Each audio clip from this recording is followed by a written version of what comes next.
Salam damai, salam sejahtera bagi seluruh alam.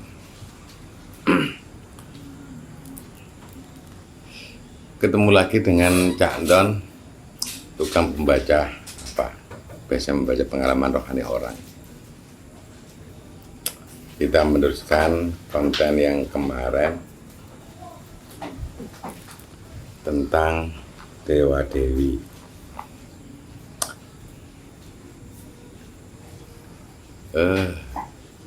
Pelajaran apa ini ya?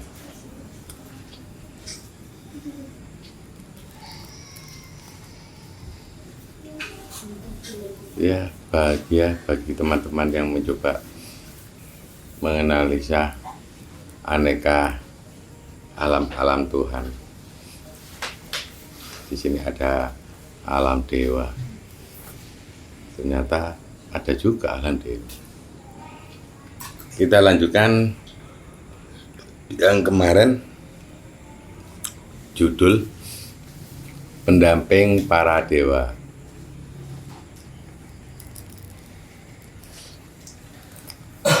Alam dewa bukanlah alam yang purba atau alam yang terbatasi oleh aturan dewa. Terdapat aturan yang ada pada alam dewa, tetapi aturan tersebut berhubungan dengan penggunaan power saat berada di alam dewa. Oh, penggunaan power itu ada aturannya, nggak sembarang punya power jedar jedor. Yakni power para dewa yang tumpang tindih atau tidak sejalan dengan power dewa lain. Kemudian para dewa bermeditasi mencerna ulang power yang belum tersinergikan dengan power dewa yang lain. Itu tabrakan ya.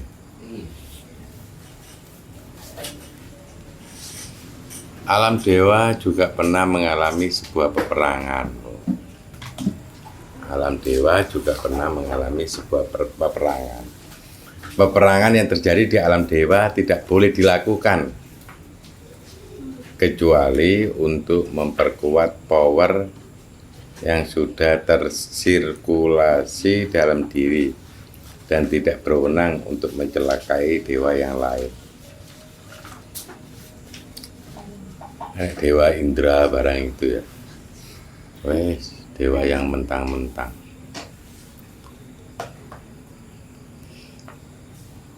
Kemudian alam dewa juga tidak asing dengan istilah penyatuan. Para dewa juga diperkenalkan untuk memiliki seorang pendamping dalam mengawal misi yang dibawa oleh para dewa. Pendamping-pendamping tersebut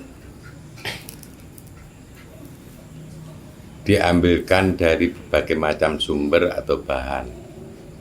Ada yang berasal dari bahan dewa itu sendiri atau pecahan dewa.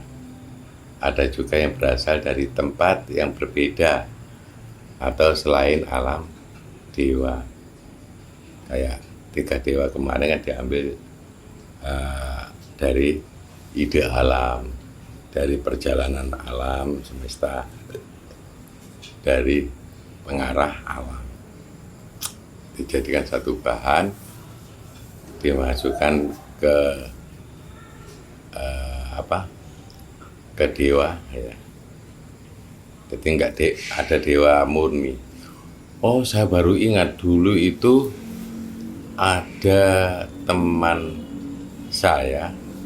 Jadi ada masanya setengah manusia setengah dewa. Ada. Jadi manusia setengah jin. Ada manusia setengah hewan juga ada. Oh, baru iya, baru ingat, lama sekali.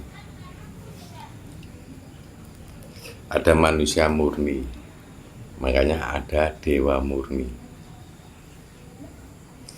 Para pendamping-pendamping dewa kebanyakan tidak sering tampil di alam. Namun, power pendamping-pendamping tersebut mengawal para dewa yang sedang menyelesaikan urusannya, baik di alam dewa maupun di luar alam tersebut. Jadi kayak Brahma, ada Laksmi, Wisnu, ada Brahma dengan Saraswati, Wisnu dengan Laksmi, Siwa dengan Parwati.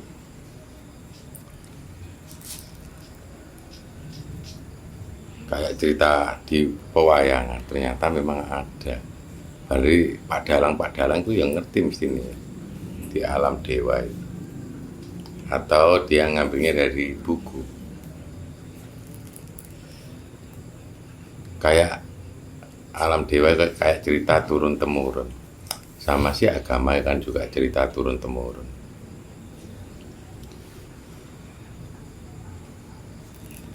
Para dewa akan menggunakan atau menyimpan power kepada para pendampingnya. Bila sewaktu-waktu pendamping para dewa harus terjun secara langsung ke alam. Jadi powernya dewa itu disimpan ini para pendamping. Maka power para pendamping tersebut telah siap. Para pendamping dewa tidak terlalu terkenal atau dikenal. Hanya saja para pendamping tersebut membawa power para dewa yang harus didatangkan ke alam. Mengapa para dewa harus mendapatkan seorang pendamping?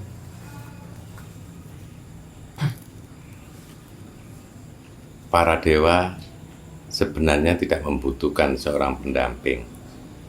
Akan tetapi, para pendamping diciptakan untuk para dewa. Para pendamping tersebut menjadi kunci bagi para dewa. Dan semenjak saat itu, para dewa dapat dikontrol oleh pendampingnya. Dikontrol artinya power tersebut dapat diterima oleh alam dengan baik. Para pendampinglah yang menjadi kontrol untuk alam tersebut. Biar juga lihat powernya para dewa ketika di luar alam dewa. Para pendamping tersebut akan selalu mendampingi para dewa dan menyelesaikan setiap urusan para dewa juga. Para pendamping raga akan mengikuti rasa dewa untuk alam. Karena pasangan mereka diciptakan berasal dari bahan alam. Yaitu ada tiba-tiba nangis karena pasangan menangis. Bermacam-macam kisah awal pembuatan para pasangan dewa. Kemudian dewa dan pasangannya akan bertugas bersama-sama di alam.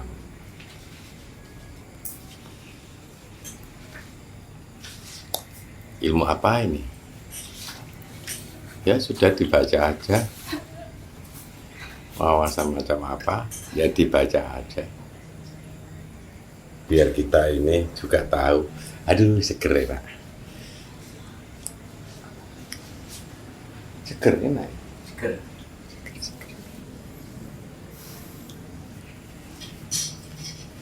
Kedatangan dewa-dewi di alam. Akan terjadi sebuah perbedaan kondisi alam. Apabila alam kedatangan para dewa, ataukah alam kedatangan para dewa dan dewinya, pendamping para dewa datang ke alam tidak sebegitu sering. Mereka datang karena mendapat panggilan dari alam. Bahkan para pendamping tersebut juga mendapat panggilan dari alam. Para pendamping dewa yang tinggal juga berada di alam dewa, akhirnya mendapat sebuah kekuatan juga. Para pendamping dewa yang tinggal juga berada di alam dewa, akhirnya mendapat sebuah kekuatan juga. Oh, ngono. Masing-masing mempunyai kekuatan atau power khusus yang memang terisi untuk suksesnya misi dari para dewa. Suatu saat nanti, para pendamping tersebut akan banyak tampil di alam. Suatu saat nanti, alam akan mencari dan memanggil para pendamping dewa tersebut. Saat mereka sering untuk tampil di alam, mereka sudah bukan lagi dikatakan pendamping para dewa, melainkan mereka adalah wakil dari alam untuk menemui alam mereka masing-masing. Oh, melainkan mereka adalah wakil dari alam untuk menemui alam mereka masing-masing. Para dewa akan mudah membentuk dan mengontrol alam setelah para pendampingnya banyak yang tampil di alam. Jadi nanti di akhir zaman ini banyak para pendamping dewa tampil. Ini kok sinkron banget dengan nanti di akhir zaman itu banyak petugas Tuhan itu dari perempuan.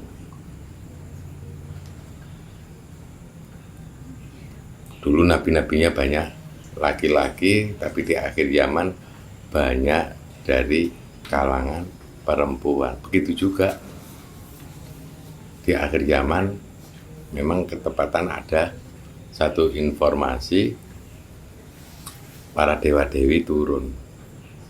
Ternyata nanti di akhir zaman para dewi itu banyak yang turun. Kapankah itu akan terjadi? Suatu saat pasti akan terjadi, yaitu menjelang diturunkannya Jalil akhir zaman. Kalau Jalil akhir zaman sudah turun, maka banyak dewa-dewi juga mengikuti, terutama dewinya. Bagi teman yang sudah tahu tentang perjalanan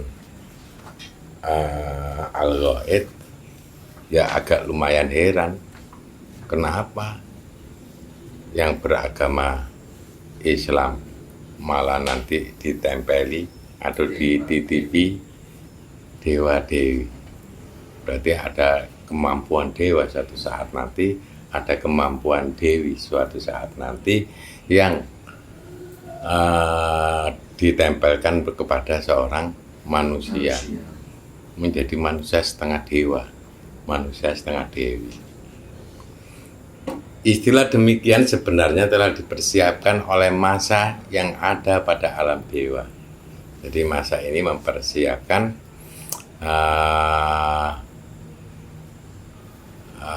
turunnya para dewa-dewi.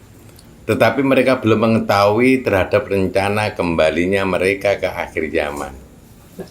Mereka mengira waktu telah selesai dan masa akan berlanjut diteruskan oleh pasangan para dewa dan dewi lainnya. Ternyata tidak.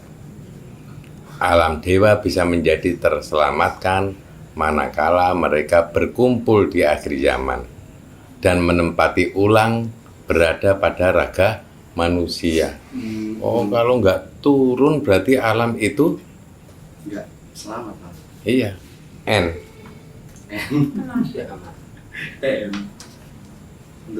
Karena untuk menyelamatkan alam tersebut memang seorang dewa-dewi harus turun untuk kelanggengan alam dewa. Mereka akan menumpang tempat untuk menyelamatkan alam dewa. Kerusakan apakah yang akan terjadi pada alam dewa? Yaitu tertutupnya pintu dewa ke alam. Oh, itu rusak ya. Yaitu tertutupnya pintu dewa ke alam. Sebab para dewa dan dewi memegang peranan penting di alam. Tidak hanya para dewa dan dewi yang bertugas pada zaman tersebut, melainkan keseluruhan penghuni alam dewa harus menyampaikan powernya di alam juga. Power yang sudah tersimpan atau tertimbun di alam dewa tidak dapat dibiarkan begitu saja. Power tersebut harus dikeluarkan kepada alam. Hal itu yang akan menyelamatkan alam dewa di akhir zaman. Oh, ini ceritanya kenapa dewa-dewi turun di akhir zaman, memang untuk menyelamatkan alam dewa itu sendiri. Setelah itu para dewa dan para dewi tentu akan bergerilya dan mencari tempat kemanakah mereka harus mengeluarkan kekuatan dari alam dewa. Ketika mereka telah mempunyai tempat, maka mereka dapat menurunkan power yang berasal dari alam dewa tersebut. Kayaknya asik nih, kalau nanti dewa-dewi mengeluarkan powernya melalui raga manusia. Kayaknya asik. Jadi ketika ada informasi semacam ini, maka kekuatan para dewi itu apa, para dewa itu apa, bagaimana menyalurkan power kekuatan alam dewa ke alam semesta. Wah, keren. Berarti nanti kemampuan dewi kalau sudah menyatu, wah, iso terbang berarti ya. Semoga Terbang kemana-mana. Wah, gandol ya mbak para dewi rek. yo kon munggahno pasir mah gak sadek keren. Oh iya ya, langsung dus. Munggahno pasir Karo ora. ambek ngangkut urukan. Sing tak teko iki lho. Iya, langsung sok kabeh. Iya, wis sudah. Wah, kayak bluk.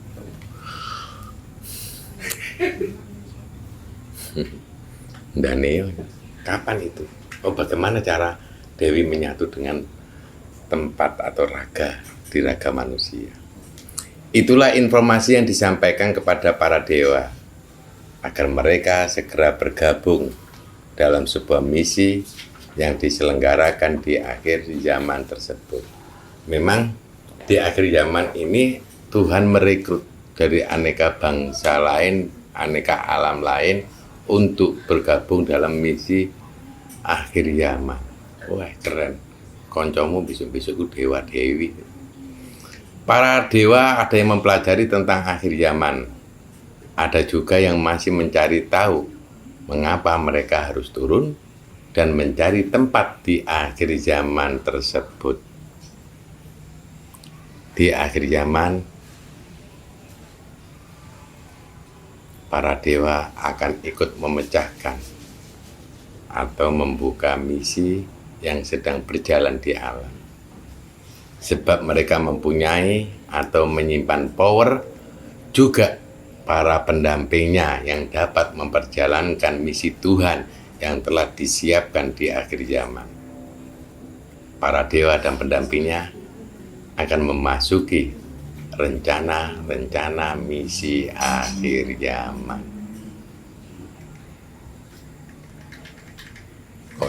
Kok sedikit? Loh, kadung dipercepat. Ya, Mbak Didi kontennya. Tulisannya cuma segitu, ternyata habis. Kenapa nggak dihabiskan dari kemarin? Ya sudah, maaf kalau cuma sedikit. Ya, semoga kalian bisa menemukan para dewa-dewi di akhir zaman. Sekarang ini akhir zaman, kalian akan mungkin menemukan orang-orang yang dijadikan tempat untuk para dewa-dewi. Selamat mencari di dunia manusia. Mereka tampil di akhir zaman. Salam damai, salam merenungkan misi Tuhan di akhir zaman.